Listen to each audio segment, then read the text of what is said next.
La llamada de Cthulhu, de H.P. Lovecraft. El bajorrelieve era un rectángulo tosco de 2 centímetros de espesor y de unos 30 o 40 centímetros cuadrados de superficie, indudablemente de origen moderno.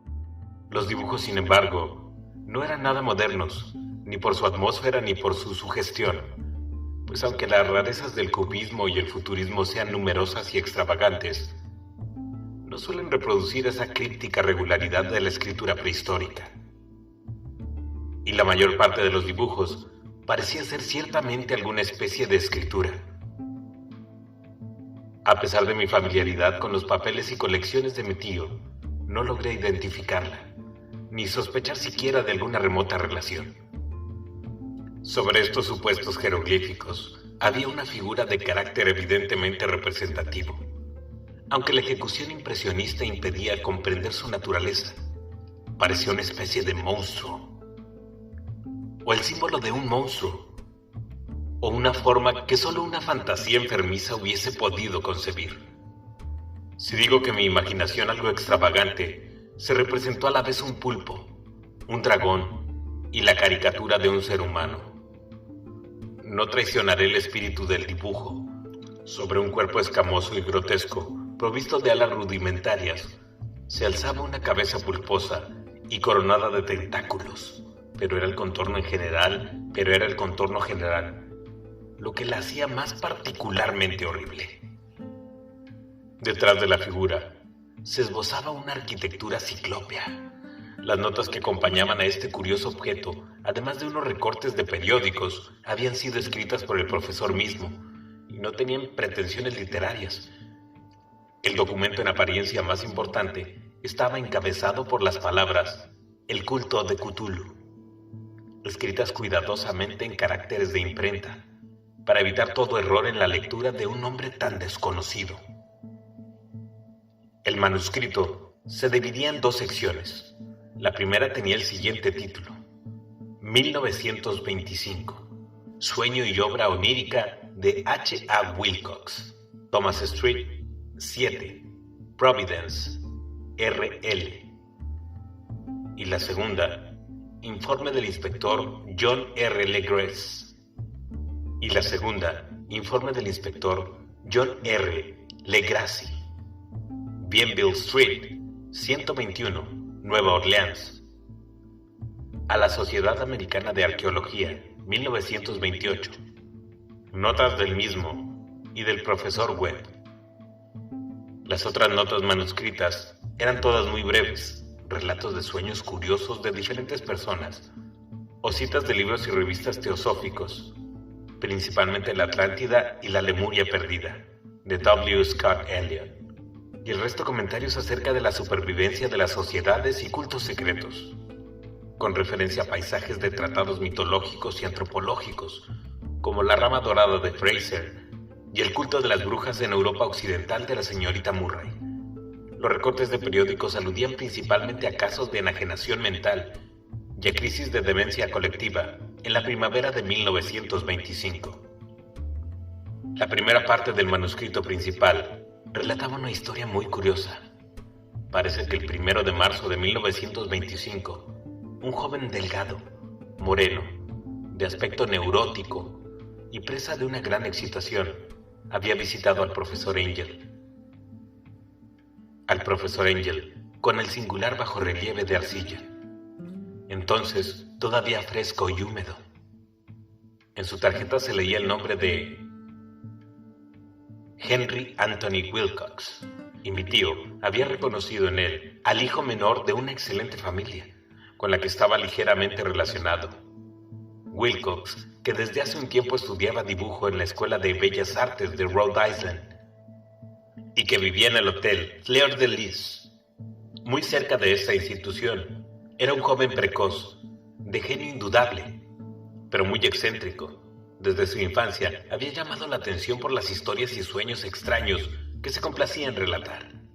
Se denominaba a sí mismo físicamente hipersensitivo, pero la gente seria de la vieja ciudad comercial lo consideraba simplemente raro. No había frecuentado nunca a los de su clase y poco a poco había ido retirándose de toda actividad social. Actualmente solo era conocido por algunos estetas de otras ciudades.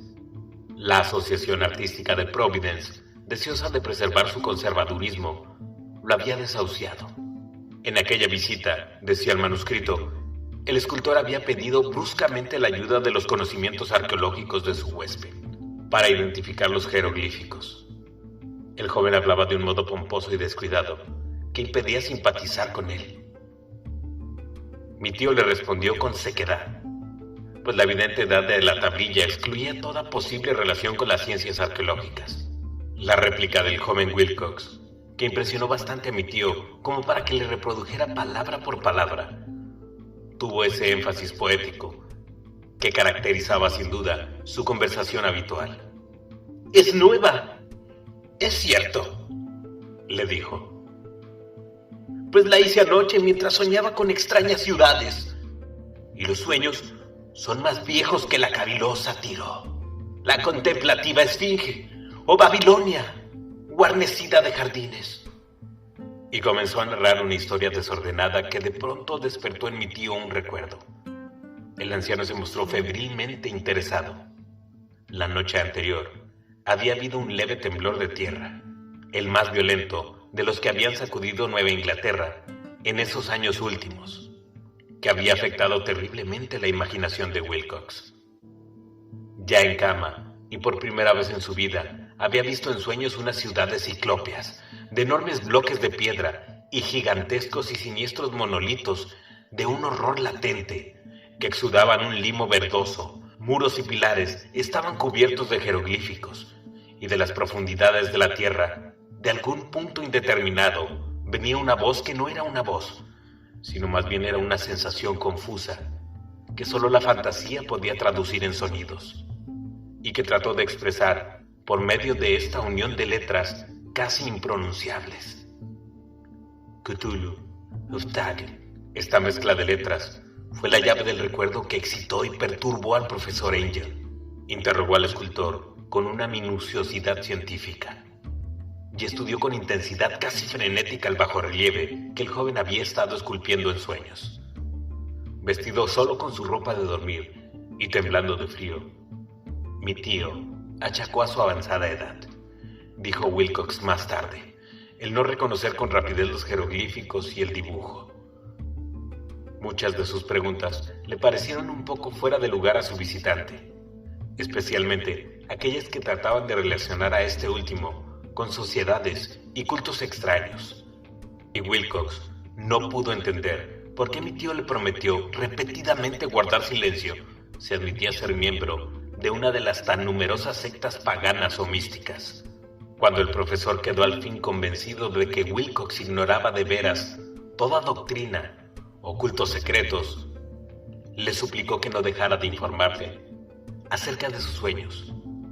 Esta petición dio sus frutos, pues a partir de esa primera entrevista, el manuscrito menciona las visitas diarias del joven y la descripción de sorprendentes visiones nocturnas, cuyo tema principal era siempre unas construcciones ciclópeas de piedra, húmedas y oscuras, y una voz o inteligencia subterránea que gritaba una y otra vez, enigmáticos y sensibles impactos, algo indescriptible. Los sonidos que se repetían con más frecuencia eran los representados por las palabras Cthulhu y Arlie. El 23 de marzo continuaba el manuscrito. Wilcox faltó a la cita.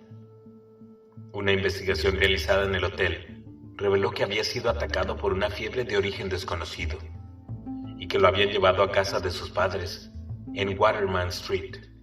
Se había puesto a gritar en medio de la noche, despertando a varios artistas que vivían en el mismo hotel, y desde entonces había pasado alternativamente de la inconsciencia al delirio. Mi tío telefonó enseguida a la familia y desde ese momento siguió de cerca el caso, yendo a menudo a la oficina del Dr. Toby en Tyler Street, médico de cabecera del joven. La mente febril de Wilcox alimentaba aparentemente extrañas imágenes. El doctor se estremeció al recordarlas. No solo incluían una repetición de los sueños anteriores, sino también una criatura gigantesca, de varios kilómetros de altura, que caminaba o se movía pesadamente. Wilcox nunca la describía en todos sus detalles, pero las pocas e incoherentes palabras que recordaba el Dr. Toby convencieron al profesor de que aquel era el monstruo que el joven había intentado representar. Cuando Wilcox se refería a su obra, añadió el doctor, caía enseguida, invariablemente en una especie de letargo. Cosa rara, su temperatura no estaba nunca por encima de lo normal. Sin embargo, su estado parecía más al de una fiebre violenta que al de un desorden del cerebro.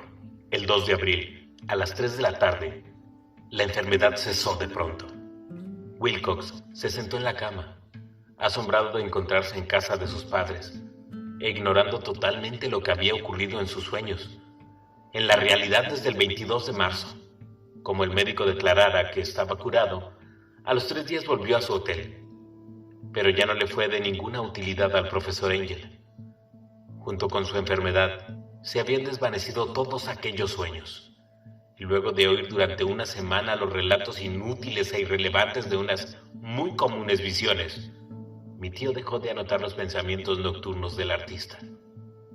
Aquí terminaba la primera parte del manuscrito, pero las abundantes notas invitaban de veras a la reflexión. Solo el escepticismo inveterado que informaba entonces mi filosofía puede explicar mi persistente desconfianza. Las notas describían lo que había soñado diversas personas en el mismo periodo que el joven Wilcox había tenido sus extrañas revelaciones. Mi tío parecía había organizado rápidamente una vasta encuesta entre casi todos aquellos a quienes podía interrogar sin parecer impertinente, pidiendo que le contaran sus sueños y le comunicaran las fechas de todas las visiones notables. Las reacciones habían sido variadas, pero el profesor recibió más respuestas de las que hubiese obtenido cualquier otro hombre sin la ayuda de un secretario.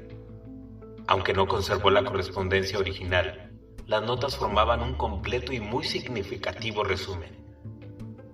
La aristocracia y los hombres de negocios, la tradicional sal de la tierra de Nueva Inglaterra, dieron un resultado casi completamente negativo, aunque hubo algunos pocos casos de informes de impresiones nocturnas, siempre entre el 13 de marzo y el 2 de abril, periodo de delirio del joven escultor. Los hombres de ciencia no fueron tampoco muy afectados, aunque por lo menos 4 vagas descripciones sugerían la visión fugaz de extraños paisajes, y uno de ellos hablaba del temor a algo anormal. Las respuestas más pertinentes procedían de artistas y poetas, que si hubieran podido comparar sus notas, habrían sido presas del pánico. Ante la falta de las cartas originales, llegué a sospechar que el compilador había estado haciendo preguntas insidiosas o había deformado el texto de la correspondencia para corroborar lo que había resuelto ver.